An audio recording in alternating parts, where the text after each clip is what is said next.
A Comissão de Constituição e Justiça do Senado aprovou hoje um projeto que estabelece novos critérios para a decretação de prisões preventivas e audiências de custódia.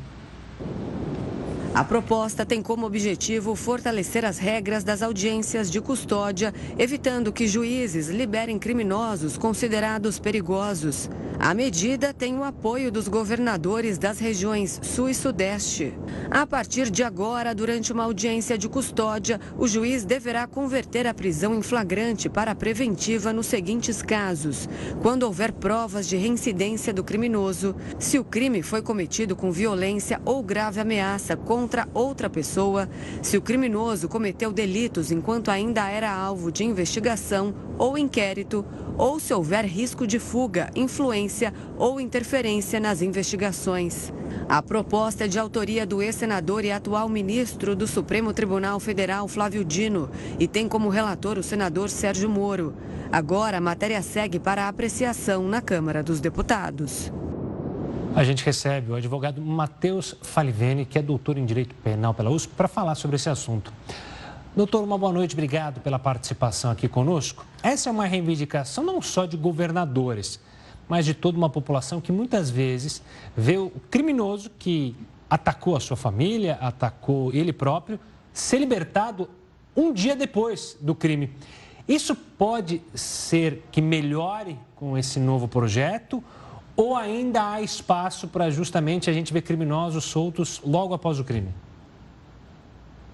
Boa noite, Gustavo. Boa noite, Renata. Boa noite a todos. Bom, o que essa lei faz, esse projeto de lei faz, na verdade, é colocar na lei o que já é o entendimento jurisprudencial de muitos estados aqui no Brasil. É lógico, existem casos em que a pessoa é liberada ali na audiência de custódia, em que o preso, né, o custodiado é liberado, porém, o que esse projeto faz é colocar na lei critérios que já estão na jurisprudência para determinar a prisão do indivíduo. Então, a questão da quantidade da droga, das espécies de droga, do indivíduo ser perigoso, né, por meio da participação numa organização criminosa, e esse tipo de questão vai ter que ser avaliado. Se você pegar, por exemplo, aqui em São Paulo, esses critérios já são avaliados por questão pacíficos da jurisprudência. Mas o que a lei faz, lógico, é trazer mais segurança jurídica no sentido de colocar na lei esses critérios. Sim, existe o espaço ainda de tornar mais rigorosa a prisão preventiva. Aqui no Brasil, a prisão preventiva é decretada em muitos casos, mas não em todos os casos. A gente tem que lembrar que existem critérios legais para a decretação da prisão preventiva. E o que esse projeto de lei faz, na verdade, é deixar mais claro quais são esses critérios, trazendo para o corpo da lei o que já é previsto na jurisprudência dos tribunais estaduais, especialmente. E qual a expectativa dessa proposta ser ou não aprovada? O que pode pesar contra e a favor dela? Olha, a expectativa é que seja aprovada, né? Nesse sentido que deve ser aprovado. Porém, o que pesa contra é que ela pode aumentar o número de presos preventivos. Aqui no Brasil, nós temos um problema carcerário bastante grave, e esse problema carcerário é causado em grande medida também pelo excesso de prisões preventivas, né? Existe um número muito alto de prisões preventivas, esses processos demoram muito, processos criminais demoram muito, isso gera uma superpopulação carcerária, então provavelmente essa será a principal crítica, e o principal argumento favorável certamente será que esse é um pedido da população, pelo menos assim se entende, né, que a população busca o rigor maior na prisão preventiva.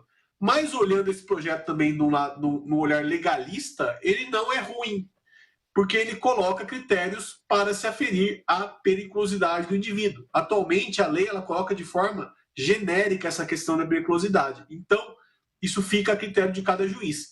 Se esse projeto for aprovado, e eu acredito que será aprovado, nós teremos critérios legais para que o juiz possa aferir essa periculosidade. Inclusive, o projeto de lei determina que a prisão não pode se dar só em razão da gravidade abstrata do crime e que o juiz terá, de fato, de avaliar naquele caso concreto se aquela pessoa é perigosa ou não. E eu entendo que isso é importante porque traz um aspecto de maior legalidade, de maior formalidade para essa questão da decretação da prisão preventiva.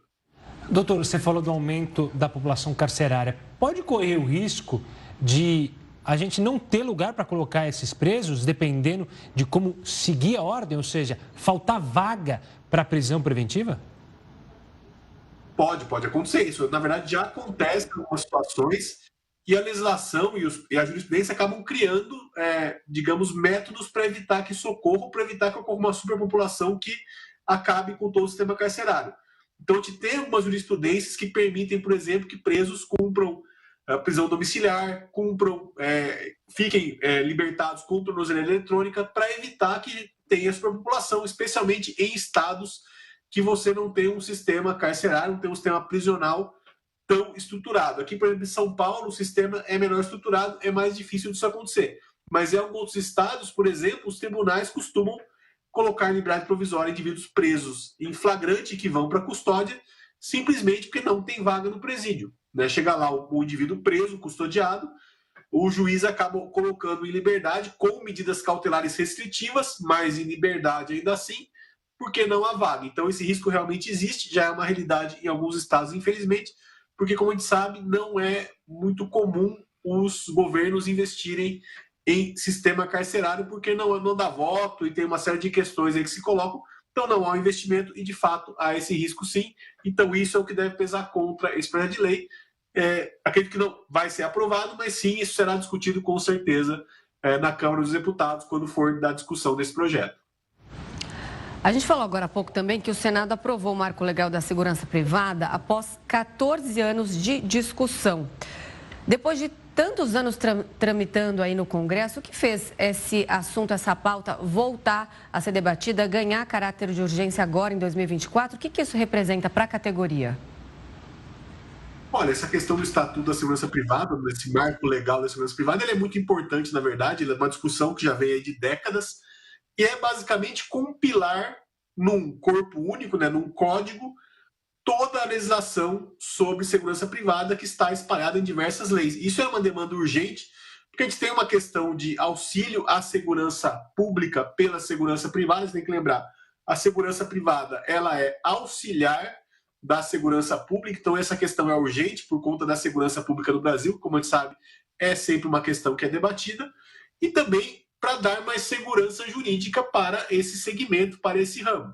É lógico, essa legislação, se você for analisar, ela traz alguns critérios que podem acabar encarecendo ou dificultando o serviço de segurança privada, porque ela coloca que a segurança privada, em regra, vai ser exercida por empresas, inclusive coloca valores que a empresa tem que ter, né, de capital social e outras questões. Então, isso pode acabar, no final das contas, encarecendo a segurança privada, porém, a ideia é que você tenha uma regulamentação legal que permita você ter mais clareza nesse segmento, inclusive com relação à utilização de armas de fogo, que é sempre uma questão muito debatida na segurança privada, especialmente depois da aprovação do Estatuto de Desarmamento no ano de 2003. Então, essa legislação ela tenta trazer essa questão da arma de fogo também para a segurança privada. Tá certo, doutor. Obrigado pela participação aqui conosco, pela análise e as explicações. Um forte abraço e até uma próxima. Muito obrigado, até mais. Forte abraço. Até mais.